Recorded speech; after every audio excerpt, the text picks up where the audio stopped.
चलिए figure 15.8 sequence of the developmental process in a plant को बोलिए।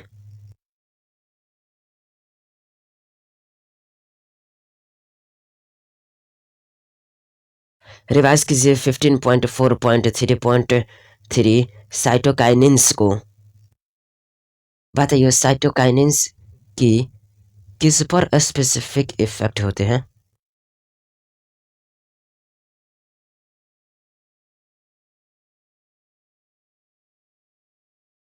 जी हाँ, साइटोकाइनिन की साइटोकाइनेसिस पर स्पेसिफिक इफेक्ट होते हैं। जी हाँ, साइटोकाइनिन्स के साइटोकाइनेसिस पर स्पेसिफिक इफेक्ट होते हैं। बताइए साइटोकाइनिन्स को किस रूप में डिस्कवर किया गया था।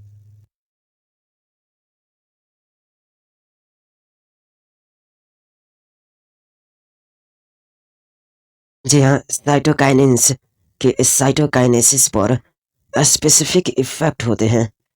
इसे काइनेटिन के रूप में ऑटोक्लेव्ड हेरिंग स्पर्म डीएनए से डिस्कवर किया गया था। जी हाँ, साइटोकाइनिन्स के साइटोकाइनेसिस पर स्पेसिफिक इफेक्ट होते हैं। इसे काइनेटिन के रूप में ऑटोक्लेव्ड हेरिंग स्पर्म डीएनए से डिस्कवर किया गया था।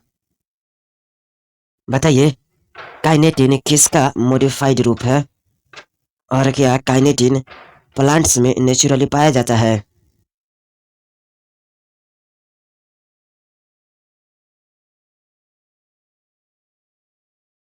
जी हाँ, काइनेटिन एडेनिन का मॉडिफाइड रूप है। एडेनिन एक प्यूरिन है। काइनेटिन प्लांट में नेचुरली नहीं पाया जाता है। जी हाँ, काइनेटिन एडेनिन का मॉडिफाइड रूप है जो कि एक प्यूरिन है। काइनेटिन प्लांट्स में नेचुरली नहीं पाया जाता है।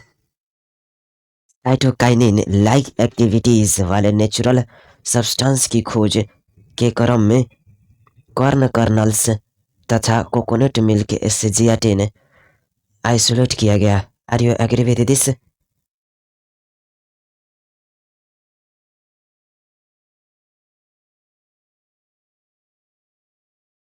जी हाँ, साइटोकाइनिन लाइक एक्टिविटीज वाले नेचुरल सब्सटेंसेस की खोज के क्रम में कॉर्न कर्नल्स तथा कोकोनट मिल्क से जियाटिन आइसोलेट किया गया।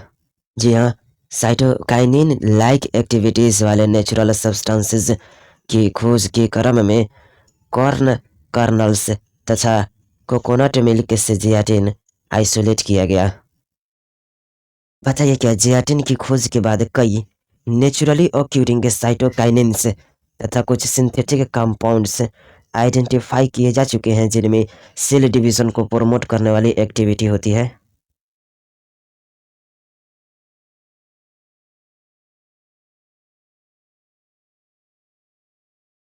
जी हाँ, जियाटिन की खोज के बाद कई नेचुरली ऑक्यूरिंग साइटोकाइनिन्स तथा कुछ सिंथेटिक कंपाउंड्स आइडेंटिफाई किए जा चुके हैं जिनमें सेल डिवीजन को प्रमोट करने वाली एक्टिविटी होती है। जी हाँ, जियाटिन की खोज के बाद कई नेचुरली ऑक्यूरिंग साइटोकाइनिन्स तथा कुछ सिंथेटिक कंपाउंड्स आइडेंटिफाई किए जा चुके हैं जिनमें सेल डिवीजन को प्रमोट करने वाली एक्टिविटी होती है। बताइए नेचुरल साइटोकाइनिन्स किन रीजन में सिंथेसाइज्ड होते हैं।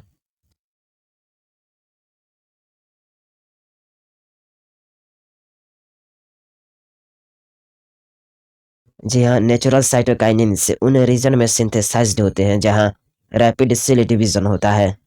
जी हाँ, नेचुरल साइटोकाइनिन्स उन रीजन में सिंथेसाइज्ड होते हैं जहाँ रैपिड सेल डिवीजन होता है। एग्जाम्पल के लिए रूट एपाइसिस, डेवलपिंग शूट बर्ड्स तथा यंग फ्रूट्स आदि। जी हाँ, एग्जाम्पल के लिए रूट एपाइसिस, डेवलपिंग शूट बर्ड्स तथा यंग फ्रूट्स आदि। जी हाँ, बताइए साइटोकाइनिन से क्या करता है।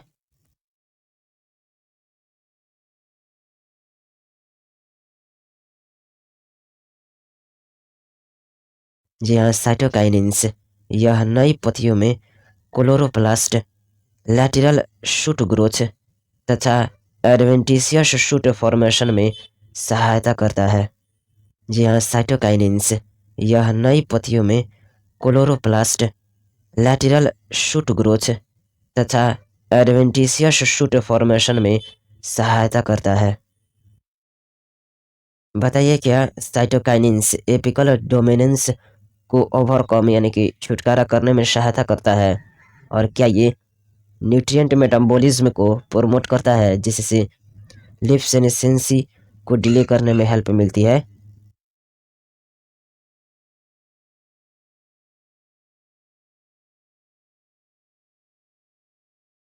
जी हाँ, साइटोकाइनिन्स एपिकल डोमिनेंस को ओवरकम करने में सहायता करता है।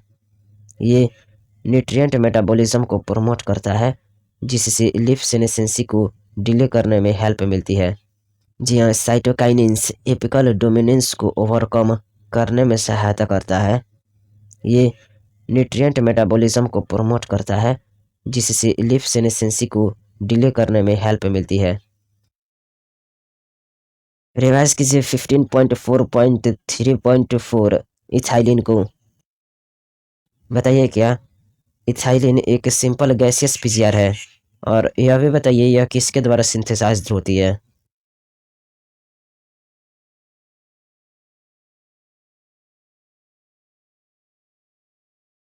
जी हाँ, इथाइलिन एक सिंपल गैसियस पीजीआर है। यह अंडरगोइंग सेनेसेंस टिश्यू तथा राइप फ्रूट्स के द्वारा लार्ज अमाउंट में सिंथेसाइज्ड होती है। यह शेड्यूलिंग की हॉरिजॉन्टल ग्रोथ, एक्सिस की स्वेलिंग तथा डाइकोट सीडलिंग में एपिकल हुक फॉर्मेशन पर प्रभाव डालती है।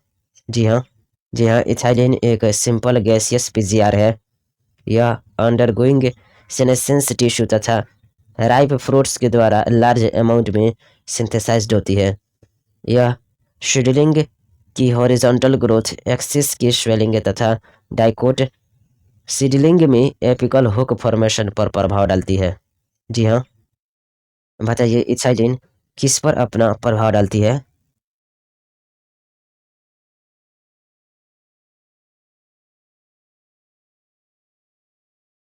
जी हाँ, इथाइलिन यह शेड्यूलिंग की हॉरिजॉन्टल ग्रोथ, एक्सिस की स्वेलिंग तथा डाइकोट सीडलिंग में एपिकल हुक फॉर्मेशन पर प्रभाव डालती है। जी हाँ, इथाइलिन यह शेड्यूलिंग की हॉरिजॉन्टल ग्रोथ, एक्सिस की स्वेलिंग तथा डाइकोट सीडलिंग में एपिकल हुक फॉर्मेशन पर प्रभाव डालती है। बताइए इथाइलिन किसको प्रोमोट करता है।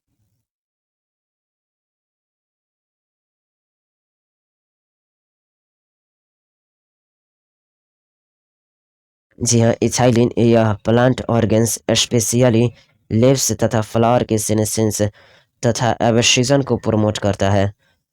यह फ्रूट राइपनिंग में क्या इफेक्टिव होता है। साथ में यह भी बताइए रेस्पिरेटरी क्लाइमैक्टिक किसको कहते हैं।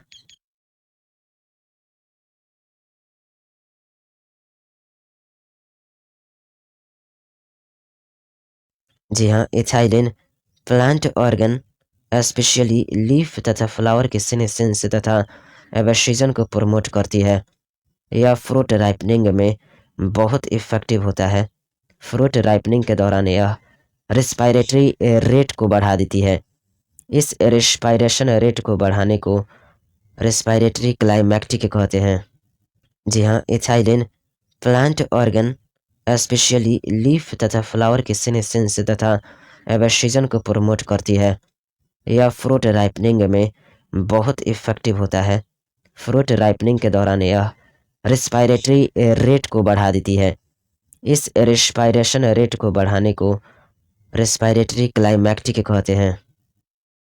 बताइए क्या इथाइलिन शीड तथा बड डोरमेंसी को ब्रेक करती है। साथ ही यह बताइए पीड शीड्स में किसको इनिशिएट करती है।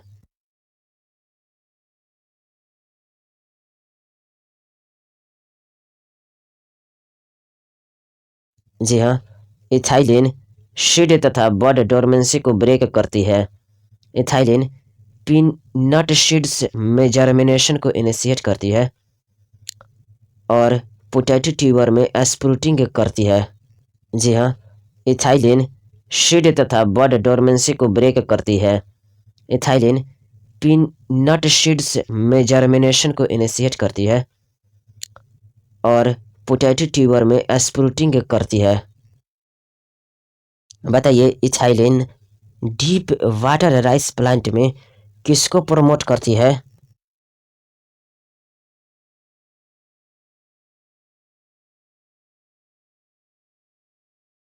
जी हाँ, ethylene deep water rice plants में रैपिड इंटरनोड या पेटियल इलोंगेशन को प्रमोट करती है।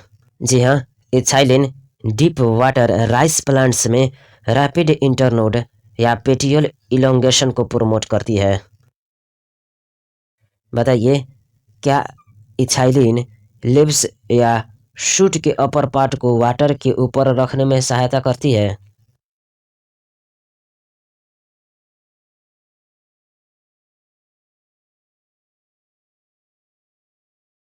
जी हाँ, इथाइलिन यह लिव्स या शूट्स के अपर पार्ट को वाटर के ऊपर रखने में सहायता करती है।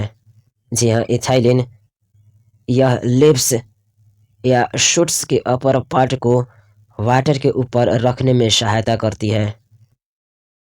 बताइए इथाइलिन किस प्रकार से प्लांट की एब्जॉर्प्शन सरफेस को बढ़ाने में सहायता करती है?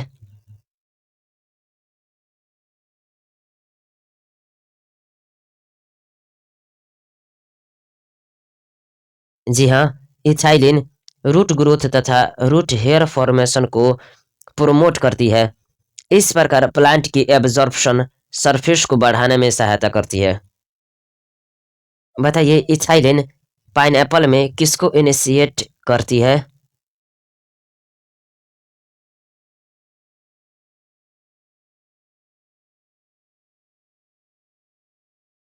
जी हाँ, इथाइलिन पाइनएप्पल में फ्लावरिंग को इनिशिएट करने तथा फ्रूट सेट सिंक्रोनाइजिंग के लिए यूज होती है। जी हाँ, इथाइलिन पाइनएप्पल में फ्लावरिंग को इनिशिएट करने तथा फ्रूट सेट सिंक्रोनाइजिंग के लिए यूज होती है। बताइए क्या इथाइलिन मैंगो में भी फ्लावरिंग को इंड्यूस करती है?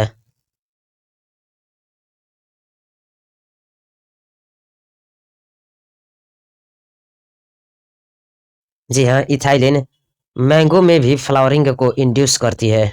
जी हाँ, इथाइलिन मैंगो में भी फ्लावरिंग को इंड्यूस करती है। बताइए इथाइलिन किस प्रोसेस को रेगुलेट करती है? अतः यह एग्रीकल्चर में मोस्ट वाइडली यूज होने वाला पीजीआर है।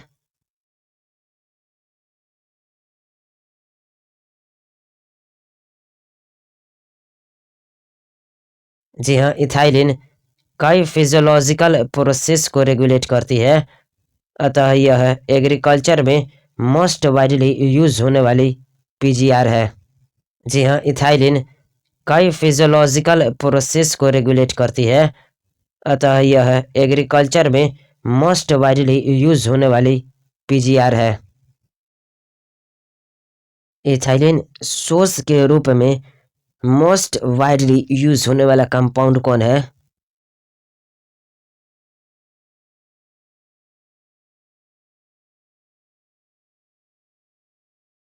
जी हाँ, इथाइलिन के सोर्स के रूप में मोस्ट वाइडली यूज होने वाला कंपाउंड इथिफोन है। जी हाँ, इथाइलिन के सोर्स के रूप में मोस्ट वाइडली यूज होने वाला कंपाउंड इथिफोन है।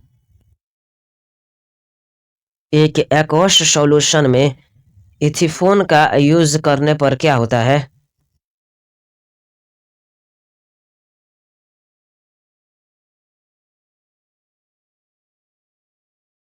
जी हाँ, एक एक्वस सॉल्यूशन में इथिफोन का यूज करने से ये पौधे में रेडियली एब्जॉर्ब हो जाता है और पौधे में ट्रांसपोर्ट होकर धीरे धीरे इथाइलिन रिलीज करता है।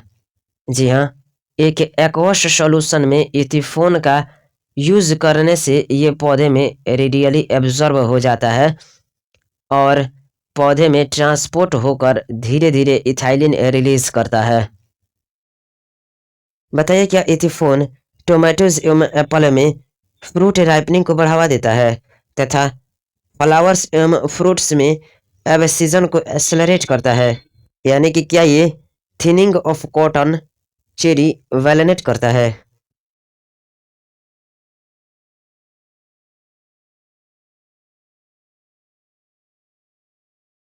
जी हाँ, एथिफोन टोमेटोज एवं एप्पल्स में फ्रूट राइपनिंग को बढ़ावा देता है तथा फ्लावर्स में फ्रूट में अब सीजन को एक्सेलरेट करता है। यानी कि यह थिनिंग ऑफ कॉटन, चेरी और वैलनट भी करता है। जी हाँ, एथिफोन टोमेटोज एवं एप्पल्स में फ्रूट राइपनिंग को बढ़ावा देता है तथा फ्लावर्स में फ्रूट में अब सीजन को एक्सेलरेट करता है। यानी कि यह थिनिंग ऑफ कॉटन, चेरी और वैलनट भी करता है। बताइए, इथाइलिन कुकुम्बर में किसको प्रमोट करता है जिससे उत्पादन बढ़ जाता है?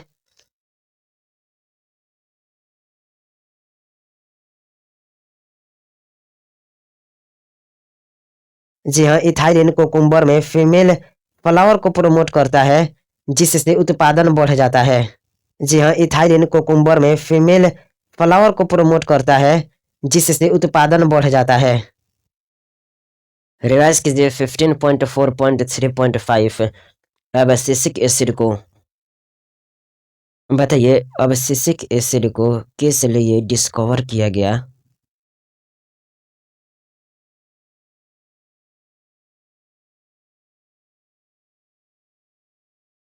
जी हाँ, जैसा कि पहले बताया जा चुका है कि एब्सिसिक एसिड यानी कि एबीए को एब्सिजन तथा डोरमेंसी को रेगुलेट करने के लिए डिस्कवर किया गया। लेकिन अन्य पीजीआरस की तरह इनका वाइड रेंज में प्लांट ग्रोथ तथा डेवलपमेंट पर भी इफेक्ट होता है। जी हाँ। जी हाँ, जैसा कि पहले बताया जा चुका है कि एब्सिसिक एसिड यानी कि एबीए को एब्सिजन तथा डोरमेंसी को रेगुलेट करने के लिए डिस्कवर किया गया। लेकिन अन्य पीजीआरस की तरह इनका वाइड रेंज में प्लांट ग्रोथ तथा डेवलपमेंट पर भी इफेक्ट होता है। जी हाँ। बताइए, एबीए क्या करता है?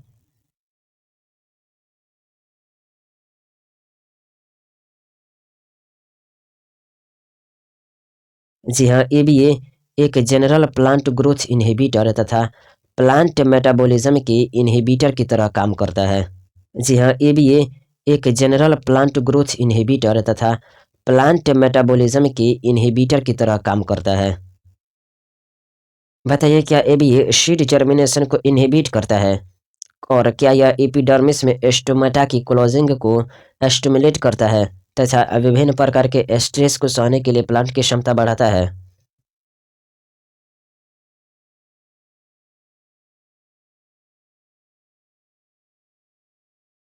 जी हाँ, एबीए सीड जर्मिनेशन को इनहिबिट करता है। यह एपिडर्मिस में स्टोमेटा की क्लोजिंग को स्टिमुलेट करता है तथा विभिन्न प्रकार के स्ट्रेस को सहने के लिए प्लांट की क्षमता बढ़ाता है। इसी कारण एबीए को क्या कहा जाता है?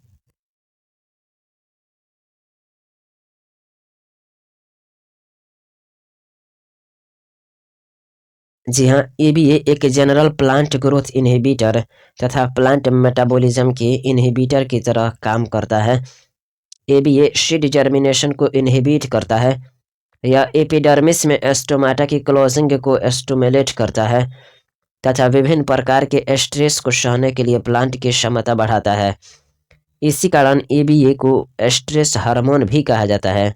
जी हाँ, एबीए एक जनरल प्लांट ग्रोथ इनहिबिटर तथा प्लांट मेटाबॉलिज्म के इनहिबिटर की तरह काम करता है।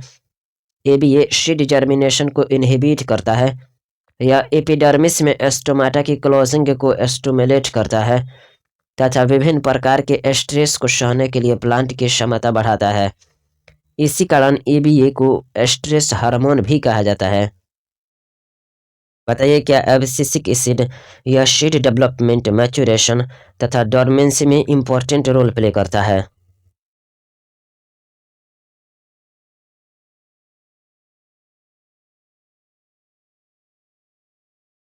जी हाँ, एब्सिसिक एसिड यह सीड डेवलपमेंट, मैच्योरेशन तथा डोरमेंसी में इम्पोर्टेंट रोल प्ले करता है।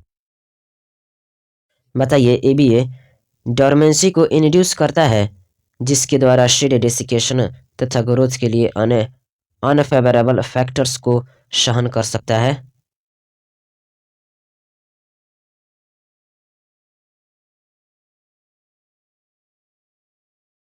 जी हाँ, एबीए डोरमेंसी को इंड्यूस करता है जिसके द्वारा सीड डेसिकेशन तथा ग्रोथ के लिए अनफेवरेबल फैक्टर्स को सहन कर सकता है।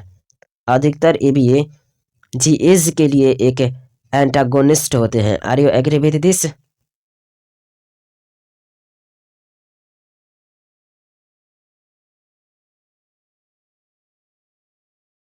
जी हाँ, ईबीए डोर्मेंसी को इंड्यूस करता है, जिसके द्वारा सीड डेसिकेशन तथा ग्रोथ के लिए अन्य अनफेवरेबल फैक्टर्स को सहन कर सकता है। अधिकतर ईबीए जीएज के लिए एक एंटागोनिस्ट होते हैं। संक्षेप में हम यह कह सकते हैं कि प्लांट की ग्रोथ, डिफरेंशिएशन तथा डेवलपमेंट के लिए एक या अन्य पीजीआर कुछ न कुछ रोल प्ले करते हैं। इस तरह के रोल्स कॉम्प्लीमेंट्री या फिर एंटागोनिस्टिक हो सकते हैं। ये इंडिविजुअलिस्टिक या सिनर्जिस्टिक हो सकते हैं। Are you agree with this?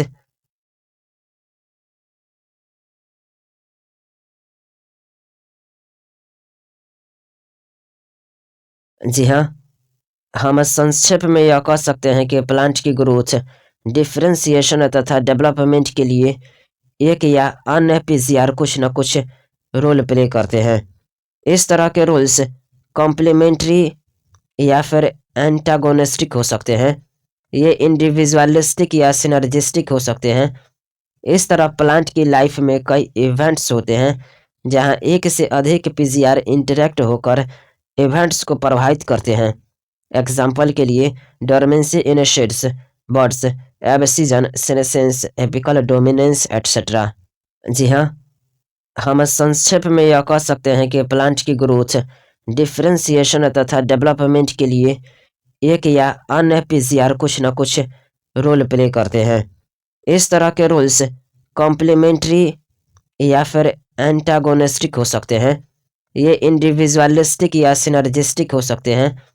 इस तरह प्लांट की लाइफ में कई इवेंट्स होते हैं जहां एक से अधिक पीजीआर इंटरेक्ट होकर इवेंट्स को प्रभावित करते हैं। एग्जाम्पल के लिए dormancy in seeds, buds, abscission, senescence, apical dominance etcetera. क्या पीसीआर का रोल एक प्रकार का इंट्रिंसिक कंट्रोल है?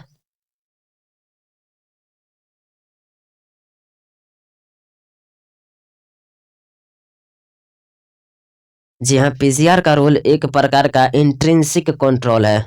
जी हाँ, पीसीआर का रोल एक प्रकार का इंट्रिंसिक कंट्रोल है। पीसीआर का रोल एक प्रकार का इंट्रिंसिक कंट्रोल है। जीनोमिक कंट्रोल एवं इंट्रिंसिक फैक्टर के साथ ये प्लांट्स के ग्रोथ एवं डेवलपमेंट में इंपॉर्टेंट रोल प्ले करते हैं। Are you agree with this?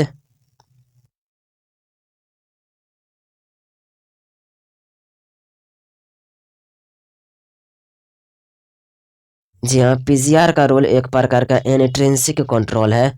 Genomic control एवं एक्सट्रिंसिक फैक्टर के साथ ये प्लांट्स के ग्रोथ एवं डेवलपमेंट में इंपॉर्टेंट रोल प्ले करते हैं। जी हाँ, पीसीआर का रोल एक प्रकार का इंट्रिंसिक कंट्रोल है। जीनोमिक कंट्रोल एवं एक्सट्रिंसिक फैक्टर के साथ ये प्लांट्स के ग्रोथ एवं डेवलपमेंट में इंपॉर्टेंट रोल प्ले करते हैं। क्या कई एक्सट्रिंसिक फैक्टर जैसे टेम्परेचर तथा लाइट पौधे की ग्रोथ एवं डेवलपमेंट को पीसीआर के जरिए कंट्रोल करते हैं? इनमें से कुछ इवेंट्स जैसे vernalisation, flowering, dormancy, seed germination, plant development etcetera हो सकते हैं।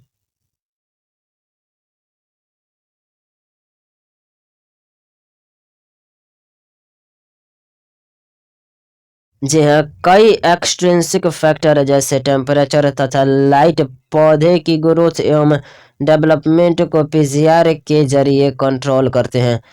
इनमें से कुछ events vernalisation, flowering, dormancy, seed germination, plant movement etcetera हो सकते हैं।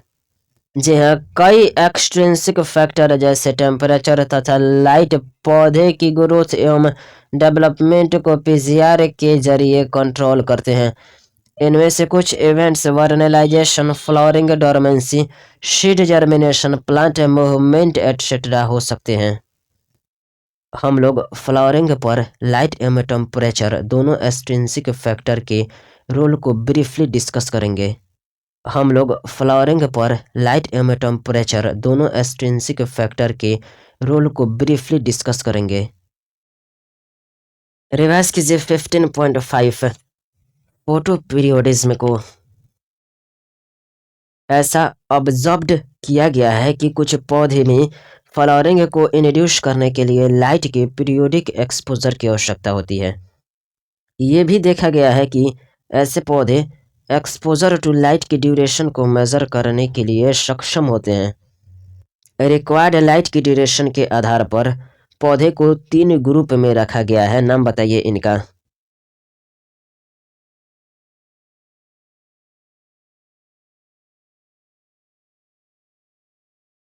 जी हाँ, ऐसा ऑब्जर्व्ड किया गया है कि कुछ पौधे में फ्लावरिंग को इंड्यूस करने के लिए लाइट के पीरियोडिक एक्सपोजर की आवश्यकता होती है। ये भी देखा गया है कि ऐसे पौधे एक्सपोजर टू लाइट की ड्यूरेशन को मेजर करने के लिए सक्षम होते हैं। रिक्वायर्ड लाइट की ड्यूरेशन के आधार पर पौधे को 3 ग्रुप में रखा गया है। First long day plant, second short day plant and third day neutral plant. जी हाँ, जी हाँ, long day plant, short day plant and day neutral plant. बताइए लॉन्ग डे प्लांट किसको कहते हैं?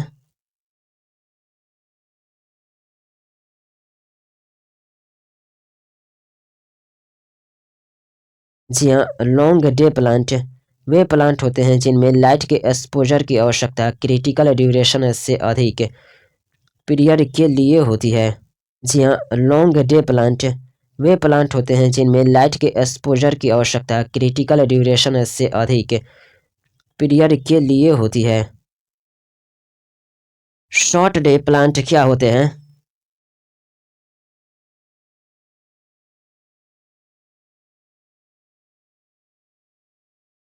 जी हाँ, शॉर्ट डे प्लांट वैसे प्लांट होते हैं जिनमें लाइट के एक्सपोजर की आवश्यकता क्रिटिकल ड्यूरेशन से कम पीरियड के लिए होती है। इन्हें क्रिटिकल ड्यूरेशन आवश्यकता फ्लावरिंग से पहले होती है। क्रिटिकल ड्यूरेशन विभिन्न पौधे के लिए अलग अलग होती है। जी हाँ, शॉर्ट डे प्लांट वैसे प्लांट होते हैं जिनमें लाइट के एक्सपोजर की आवश्यकता क्रिटिकल ड्यूरेशन से कम पीरियड के लिए होती है। इन्हें क्रिटिकल ड्यूरेशन आवश्यकता फ्लावरिंग से पहले होती है। क्रिटिकल ड्यूरेशन विभिन्न पौधे के लिए अलग अलग होती है। डे न्यूट्रल प्लांट क्या होते हैं?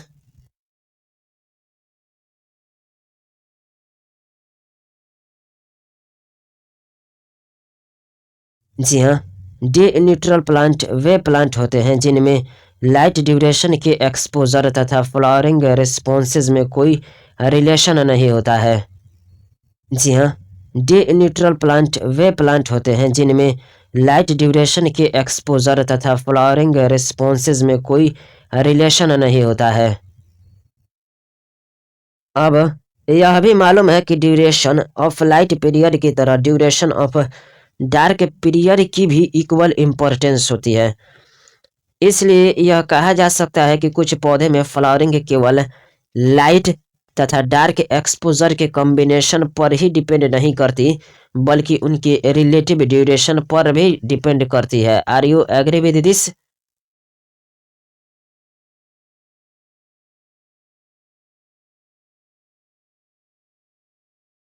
जी हाँ, ड्यूरेशन ऑफ लाइट पीरियड की तरह ड्यूरेशन ऑफ डार्क पीरियड की भी इक्वल इम्पोर्टेंस होती है।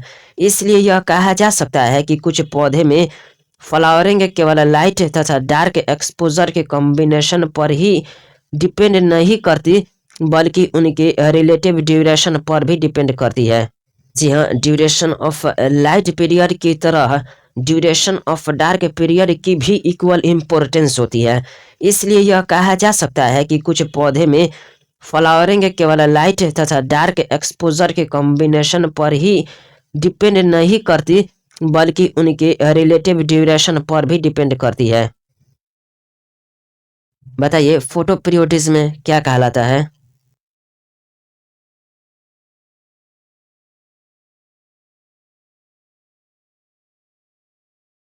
जी हाँ, डे या नाइट के पीरियड के लिए प्लांट का रिस्पॉन्स फोटो पीरियोडिज्म कहलाता है। जी हाँ, डे या नाइट के पीरियड के लिए प्लांट का रिस्पॉन्स फोटो पीरियोडिज्म कहलाता है। फ्लावरिंग से पहले शूट एपाइसिस फ्लावरिंग एपाइसिस में मॉडिफाई होते हैं, परंतु स्वयं फोटो पीरियड को परसीव नहीं कर सकते हैं। Are you agree with this?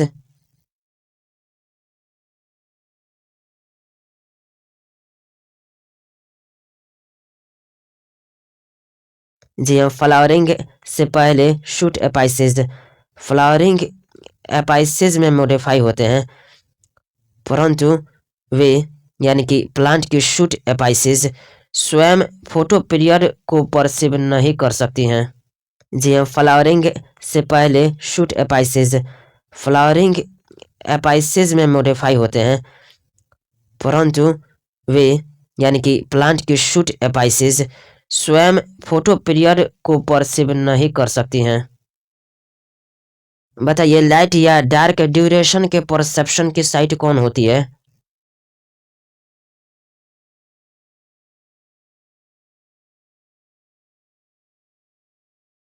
जी हाँ, लाइट या डार्क ड्यूरेशन के परसेप्शन की साइट लिब्स होती है। जी हाँ, लाइट या डार्क ड्यूरेशन के परसेप्शन की साइट लिब्स होती है। हम जानते हैं कि हार्मोनल सब्सटेंस यानी कि फ्लोरिजन फ्लावरिंग के लिए रिस्पॉन्सिबल है। यह हार्मोनल सब्सटेंस फ्लावरिंग को कब इंड्यूस करता है?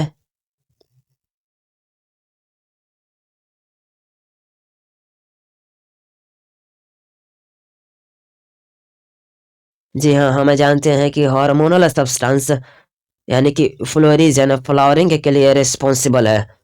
यह हार्मोनल सब्सटेंस फ्लावर को इंड्यूस करने के लिए लिब्स से शूट एपाइसिस में केवल तभी जाता है जब पौधा नेसेसरी इंडक्टिव फोटो पीरियड में एक्सपोज करता है।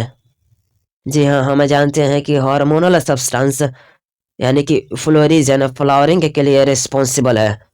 यह हार्मोनल सब्सटेंस फ्लावर को इंड्यूस करने के लिए लिब्स से शूट एपाइसिस में केवल तभी जाता है जब पौधा निश्चित रिवाइज कीजिए 15.6।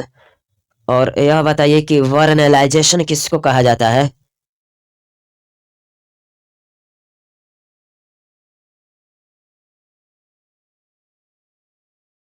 जी हाँ, कुछ पौधे फ्लावरिंग के लिए लो टेम्परेचर के एक्सपोजर पर क्वांटिटेटिवली या क्वालिटेटिवली डिपेंड रहते हैं। इस फेनोमेनन को वर्नलाइजेशन कहा जाता है।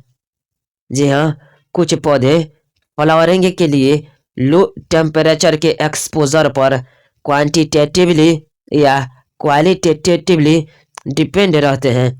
इस फेनोमेनन को वर्नलाइजेशन कहा जाता है। बताइए, वर्नलाइजेशन क्या करता है?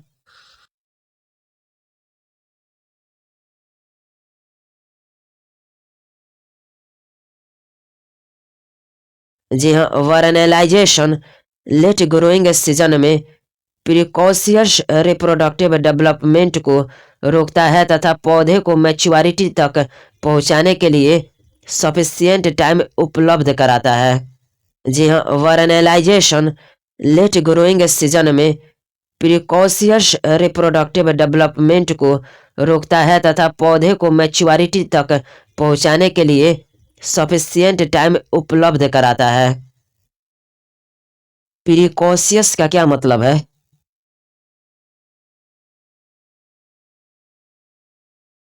जी हाँ, प्रिकॉशियस मतलब समय से पहले पाका हुआ। जी हाँ, प्रिकॉशियस मतलब समय से पहले पाका हुआ। वर्नलाइजेशन किसको कहते हैं?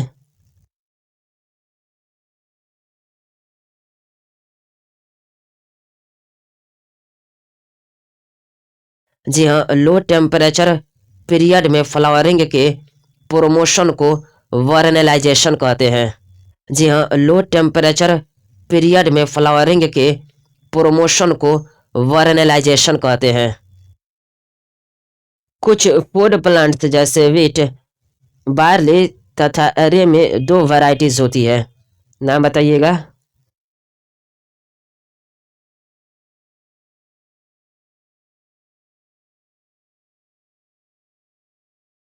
जी हाँ, कुछ फूड प्लांट्स जैसे वीट, बार्ली तथा रे में दो वैरायटीज होती है, विंटर और स्प्रिंग।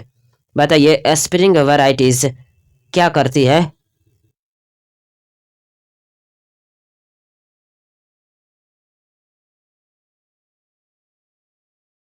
जी हाँ, स्प्रिंग वैरायटीज यह नॉर्मली स्प्रिंग में बोई जाती है और इनमें फ्लावर आते हैं तथा ग्रोइंग सीजन की समाप्ति की पहले ही ग्रेन्स को प्रोड्यूस करती है। जी हाँ, स्प्रिंग वैरायटीज यह नॉर्मली स्प्रिंग में बोई जाती है और इनमें फ्लावर आते हैं तथा ग्रोइंग सीजन की समाप्ति की पहले ही ग्रेन्स को प्रोड्यूस करती है। बताइए विंटर वैरायटीज में क्या होता है?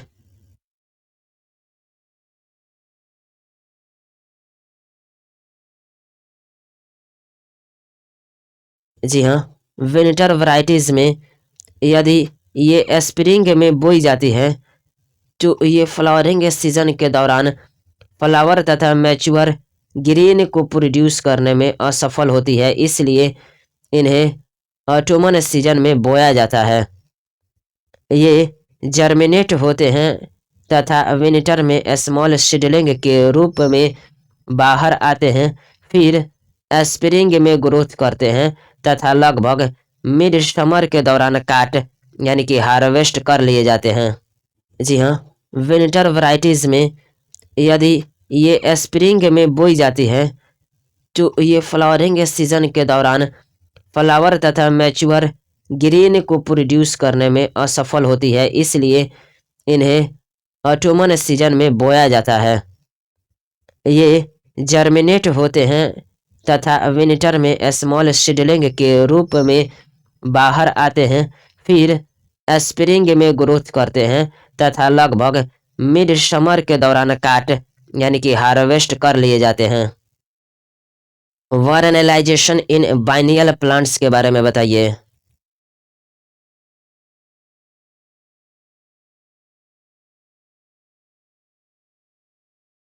जी हाँ, बाइनियल्स मोनोकार्पिक प्लांट्स होते हैं जो नॉर्मली सेकेंड सीजन में फ्लावर प्रोड्यूस करते हैं तथा मर जाते हैं।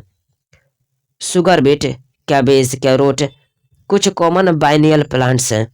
यदि ग्रोइंग बाइनियल प्लांट को कोल्ड ट्रीटमेंट दिया जाता है तो ये सब्सिक्वेंट यानी कि आगामी फोटो पीरियोडिक फ्लावरिंग रिस्पॉन्स को स्टिमुलेट करता है। जी हाँ, बाइनियल्स मोनोकार्पिक प्लांट्स होते हैं जो नॉर्मली सेकेंड सीजन में फ्लावर प्रोड्यूस करते हैं तथा मर जाते हैं। शुगर बीट, कैबेज, कैरोट कुछ कॉमन बाइनियल प्लांट्स हैं। यदि ग्रोइंग बाइनियल प्लांट को कोल्ड ट्रीटमेंट दिया जाता है तो ये सब्सिक्वेंट यानी कि आगामी फोटो पीरियोडिक फ्लावरिंग रिस्पॉन्स को स्टिमुलेट करता है। चलिए कॉमन बाइनियल प्लांट्स का 3 एग्जाम्पल बताइए।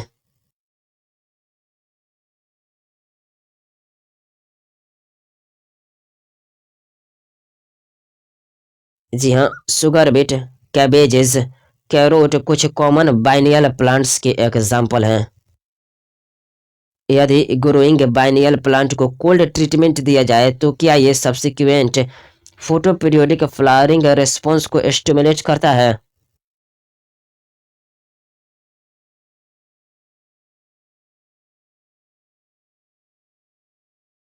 जी हाँ, यदि ग्रोइंग बाइनियल प्लांट को कोल्ड ट्रीटमेंट दिया जाए तो ये subsequent photo periodic flowering response को स्टिमुलेट करता है। जी हाँ, यदि ग्रोइंग बाइनियल प्लांट को कोल्ड ट्रीटमेंट दिया जाए तो ये subsequent photo periodic flowering response को स्टिमुलेट करता है।